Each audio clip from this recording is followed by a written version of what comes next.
Good morning, gamers. Welcome back. I am the AMDM Lee. This is my cup of coffee, and you're watching Behind the Screen.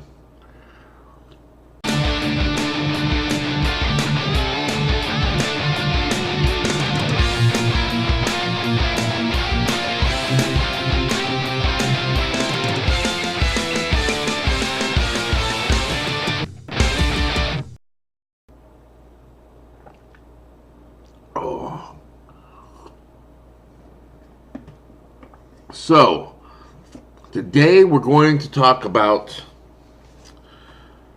a sad occurrence that happens in games. And this just recently happened in my current campaign. The players went up against a foe, and due to fate and dice rolls, one of the players was removed from the board. His character was utterly eviscerated. And I'm not talking about he failed saving throws. No, he was outright destroyed. The bad guy got a crit, and the player went down. As a DM, I don't pull punches. My campaigns I run are of the deadly variety. Encounters are deadly. So, they do run across some stuff where they're able to just smack and go. We'll just wipe out things because the players are heroes. They may not act like heroes. Don't get me wrong, because my guys are. But I like putting them in morally ambiguous situations where they're like, well, we have three options. One of them is to fight the guy and try to take him out. Another one is to try to save everyone and do what the guy wants a little bit, or the other one is just to be the bad guys. And sometimes they're having to choose. A lot of the times I force them to choose the lesser of two evils because I'm an evil bastard. But it's fun. It's so much fun. So anyway, during the combat last game session, there were some dice rolls, and there was more hit points there was more damage given than what the player could possibly take. The bleed over went over his hit points. So his hit points in the negative. If you know about 5th edition, you know, once you hit 0 hit points, you're unconscious, you're bleeding out, you start making death saves. But if the damage is so massive that it goes on, does even more damage over the amount of your maximum hit points, your character is outright dead. This is what happened. So the character was outright dead. So how do you handle that? As a GM, how do you handle taking out your players? Or once this situation has arisen, what are the options? Well, for our players, they know people in the church. They have dealt with some priests that they're healers. They dealt with Xandus, which is the god of death in my game, and Alora DM's game. And they're not quite as familiar with Xeris, the god of life, but they've dealt enough with the deities that they know a few of these gods. Or they've dealt enough with the clerics that they know a few of these gods. So, now, they have a dead character on there. Now, the options are, you've got the DM's guide. You have, or in the player's game, they've got Resurrection, they got Raise the Dead. and reincarnation. These are the options that are available for them. Each of them are different levels and cost associated with this.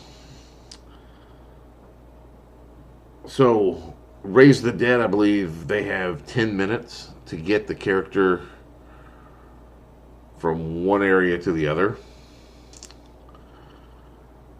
It's going to be interesting. Will they be able to move the character that fast? What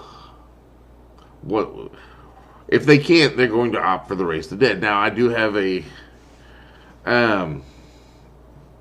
cleric in town that will do it if he's in town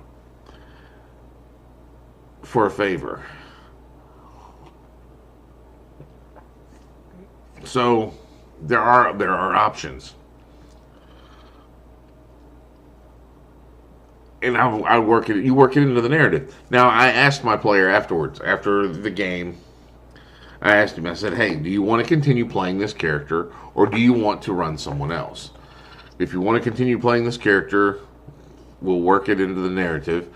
If you want to play someone else, we'll do that as well. This is right now, this exact moment in the game is the perfect time if he decided to want to play something else for him to do so. And he goes, no, I want to continue playing this character. I said, all right. So now we're going to be running on that scenario. Now we're going to throw on top of this the fact that I have 2, possibly 3 new players starting the game tonight as well. So they're going to be coming into it right after this massive combat, literally seconds after his body was eviscerated. So we'll see how that plays out.